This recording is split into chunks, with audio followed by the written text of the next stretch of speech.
Dobrodošli u Trajanovo kazalište, rimsko kazalište iz druge polovice 2. stoljeća nakon Krista. Ogromno kazalište, naše 12. mislim, ako sam dobro brojao na ovom putovanju, kazalište u kojem je moglo stati preko 17,5 tisuća gledatelja. Kazalište je u potpunosti sagrađeno od crnog bazalta, vulkanske stijene, dužine 102 metra dijagonale i služilo je gradu koji je nekoć imao 80 tisuća stanovnika. Jedno je od najvažnijih ostavština rimskog doba i najbolje očuvanih. Ovo je zaista impozantno kazalište, pogledajte, u potpunosti očuvano usprkos ratnim stradavanjima. Kazalište je izvorno izgrađeno izvan gradskih zidina, ali je poslije u potpunosti zatvoreno Ajubitskom tvrđavom. Dakle, ovo se kazalište našlo poslije tijekom vremena u sustavu fortifikacije grada kao jedan od prstena grada. S ove strane je bio grad, a iznad samog kazališta ništa, dakle crta koja je odvajala grad, odnosno zidine samog kazališta su odvajala grad od bespuća odakle su mogli doći brojni napadači. Došlo je vrijeme da objasnim i zašto se ovo putovanje zove Velika Sirija, a obilazim države i koje nisu Sirija, i Jordan i Libanon.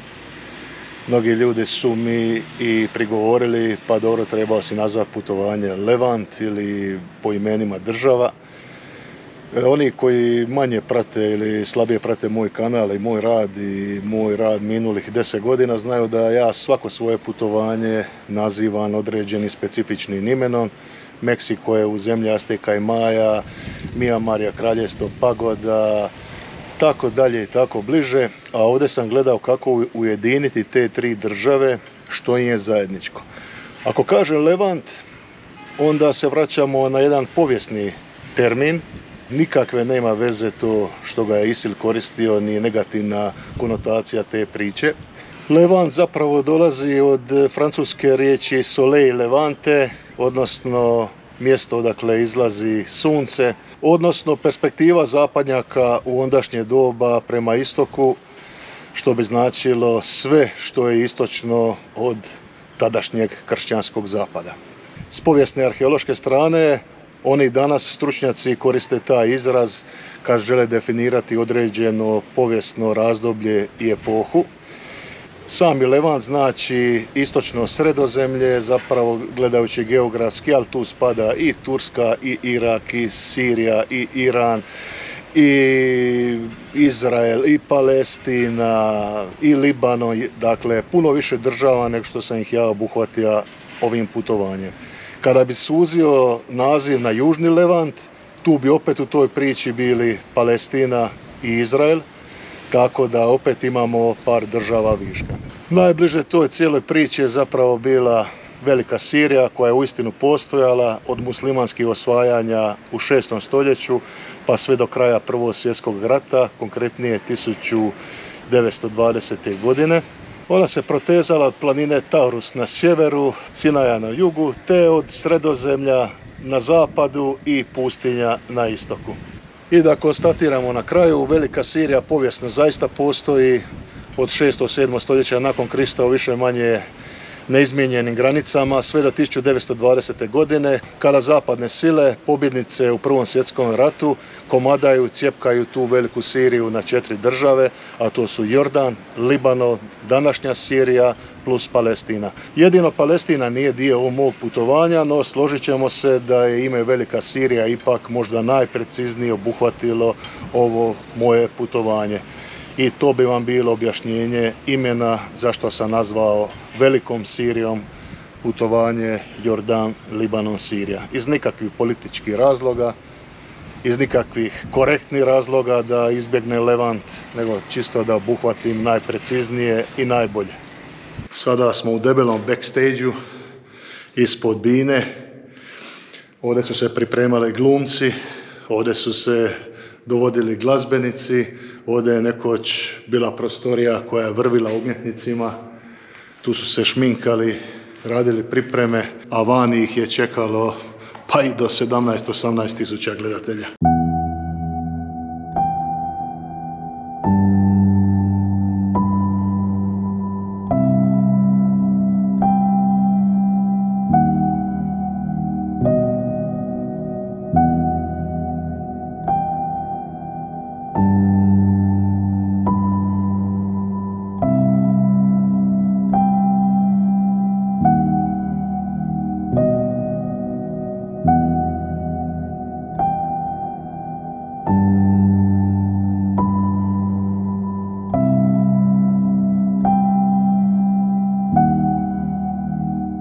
Pozdrav svima, dragi Sirijci, hvala vam na gostoprimstvu.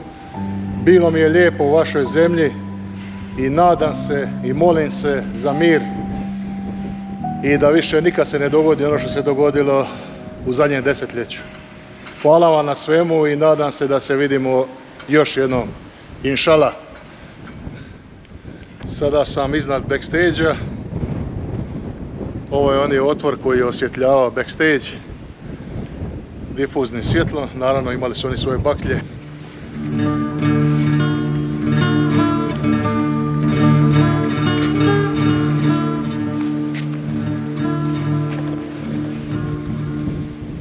Klasično rimsko, ali opet morate priznati da je drugačije od ostalih jer je građeno od bazaltne stijene, vulkanske.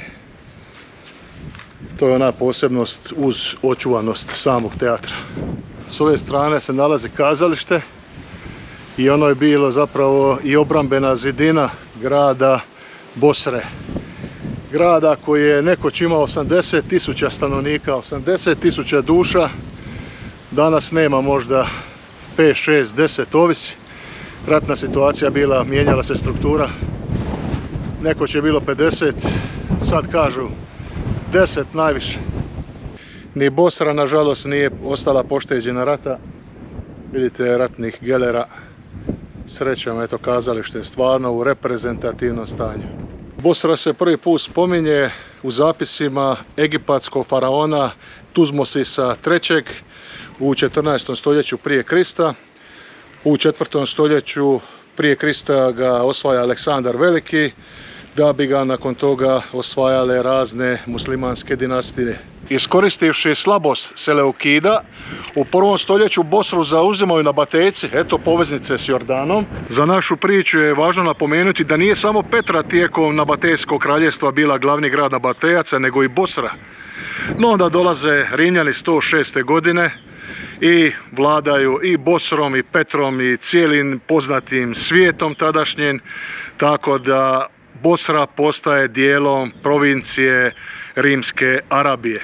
Nakon Rima dolazi Bizant, vladavina Bizanta, kršćanstva, a prema predaji grad Bosru je pohodio sam prorok Muhamed prilikom svojih karavana i hodočašća prema Meki. Godine 634. nakon Krista Arapi osvajaju Bosru i ona je od onda u muslimanskim rukama.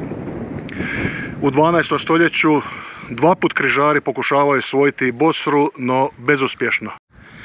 I zaključno, drevna Bosra koja je nekoć imala 80 do 100 čak tisuća stanovnika, danas je tek jedno malo nebitno ratom razrušeno selo između slavnih ruševina. Opet jedno pitanje, da li smo napredovali ili nazadovali kao civilizacija.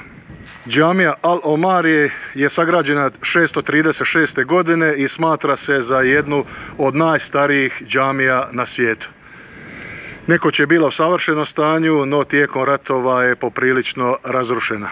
Osim što je jedna od najstarijih džamija na svijetu, džamija Al-Omarije je u povijesti služila kao odmorište hodočasnicima na putu za Meku, brojnim karavanama na putu od Damaska do Meke. Možemo reći da je džamija Al-Omarije izdržala sve ratove, sve nedaće od 636. godine, čak i opsadu križara, no nije izdržala opsadu Isila. 2014. godine nekoliko granata je direktno pogodilo ovu džamiju, uništivši joj krov i uništivši joj sami vrh kupole minareta. Kao što vidite iza mojih leđa, minaret je krnj. Sirija je zemlja koja ima na tisuće džamija, ali ova je zaista bila jedna od posebnih, a i vezana je uz drevne hodočasnike za Meku, za proroka Muhameda i jako je bitna za islamski svijet. Više manje s Bosrom završavam priču o Siriji. Slijedi još sutra malo obilazak grada, ali više se bavi fotografijom, portretiranje ljudi, detalja, tako da slijedi nastavak priče i finiširanje priče u Libanonu. Spomenuo sam vam vjersku toleranciju u Libanonu.